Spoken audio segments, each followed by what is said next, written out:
Hi, everyone. Welcome to our presentation on COVID-19 vaccination and social distancing forecasting for Colorado College. Slide. Yeah. Our large ecological question is, what are the dynamics of infectious diseases and how can we effectively model and manage them? And then our specific question for this project is, how does testing and vaccinations affect the outlook for COVID outbreak prevention at Colorado College? Under what conditions will a return to in-person classes be safe? And under what conditions can the CC community go to parties again, like the silent disco in this slide? So a few assumptions that we took for our project are that once you contract COVID, you cannot contract it again. We also assumed there's a steady input of infection from the Colorado Springs community. We assume that the vaccine has 100% effectiveness. We also assumed that there's a fixed population with no in or outflux. All of individuals have the same conditions and there's equal mixing within the population. And if there are less than 5 infections per week, we consider that to be safe enough for in-person classes, which follows the level 1 CC alert guidelines. So next I'm going to go over our bubble diagram and the equations in our R code. In our modeling our system, we created different scenarios to represent different initial conditions and factors that would affect the dynamics of COVID over time. For each scenario, we defined initial parameters and then created differential equations built from our bubble diagram that is based off the SIR model. The bubble diagram should look very similar to you or familiar to you. It's basically the same as from problem set 3 with just 2 additions. One of those is the vaccinations in the CC community.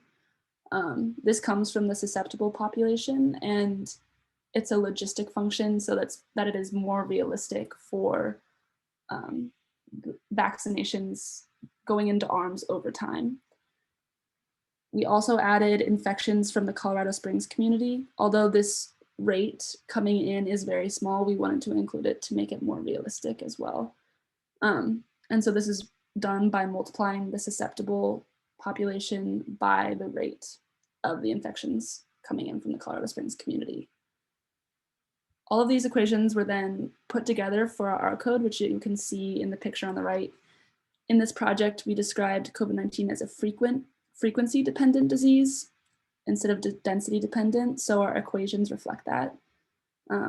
These differential equations were set into a wrapper in R and run for their outputs, which then created the models of the dynamics of COVID in CC's population over time. So now I'll pass it on to Oliver. Thanks, Caroline. So the first scenario that we ran is essentially a worst case scenario. What would happen if we were to right now stop all social distancing, stop all mask wearing, stop all testing and quarantining? And the literature available indicates that that's going to give us an R0 of somewhere around 4. And unsurprisingly, this model shows very high infection rates in the community, with the vast majority of the college getting COVID. So we obviously don't want to do this. Next slide, please. Our second scenario, we essentially tried to model as closely as we could what's currently happening at CC and what's been happening this fall.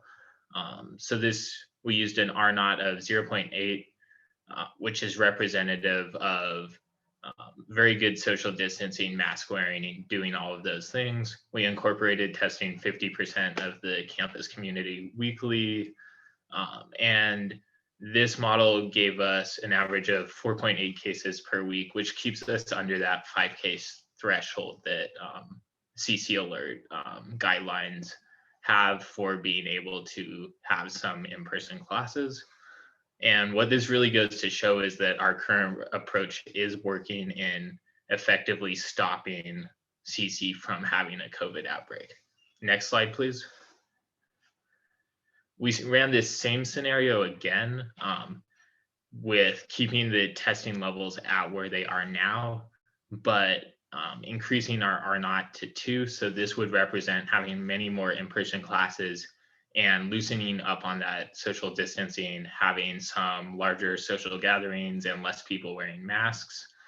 And we see here that there's an average of 110 infections per week and a really big outbreak. So this goes to show that our current testing without social distancing is nowhere near enough to keep our community safe, and no, we can't have parties yet. And I'll pass it to Sophie now.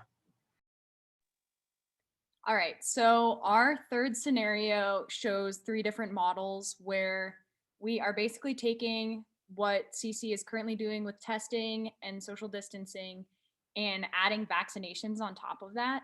And we modeled it at 3 different levels of social distancing. So the first model shows the R0 of 0.8, so super strict social distancing and mask wearing protocols, on top of also adding a vaccination rate to that model. So we can see that after about 3 weeks, there are around 5 infections per week with a max of 1.85 infections per day at like the worst peak of the infections. This shows that for a low R0, you're going to get around 1.6 infections per week, meaning that that's very much under the 5 cases per week of the CC risk mitigation levels. So therefore, adding vaccinations on top of testing, quarantining, and strict social distancing and mask wearing is super effective at minimizing cases at CC.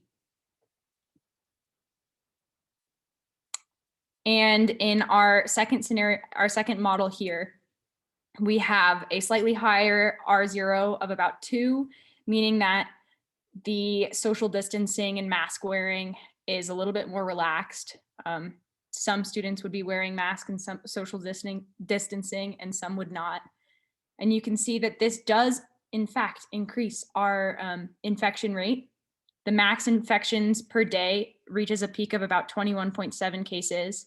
And on average, there's about 23 infections per week, which means that it is not safe to be at CC at that time. So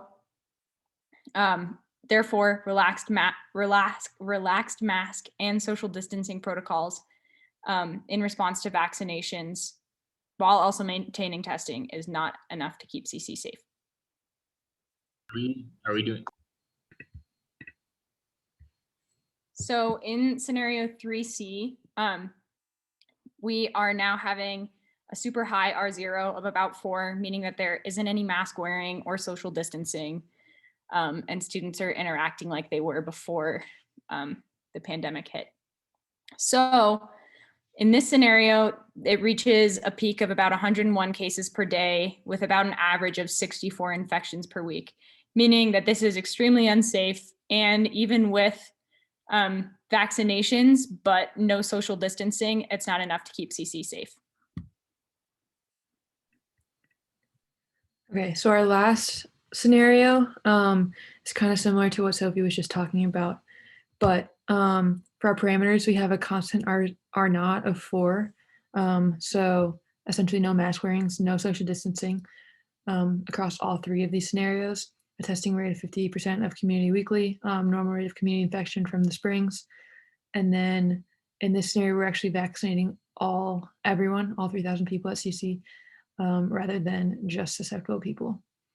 And the difference between all these 3 graphs is that we're varying the initial amount of vaccinated people. So we're varying the initial conditions. So this is looking at like the scenario of CC returning to school in fall of 2021. And so this first graph on the left shows what that scenario would look like if nobody came in vaccinated at all over the summer.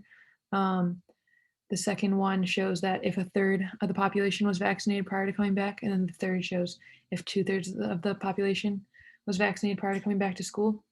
And the reason we're doing this is because Colorado likely isn't going to open vaccination to the general public until the summer. So students aren't very likely, unless under certain conditions, to get vaccinated in the spring. And essentially this shows that if no one's vaccinated before, we've got about 111 cases per week. If a third of the populations vaccinated prior, we've got about 10, and then about 2/3, we've got about 5 cases per week. And so the conclusions we can draw from this is that if any less than about 2/3 of CC's population is vaccinated before coming back for the fall, then social distancing and mask wearing policies must be instituted until the majority of CC's population is vaccinated in order to keep people safe and to have in-person classes.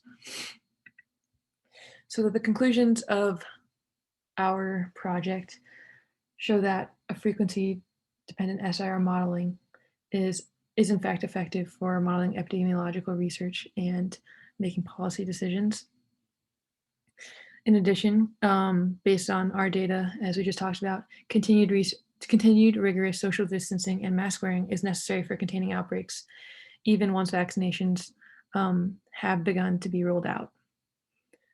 And then, as Oliver talked about, in-person classes this spring are possible without widespread vaccinations, but strict social distancing and mask wearing policies must be instituted in order to keep CC at risk mitigation level 1.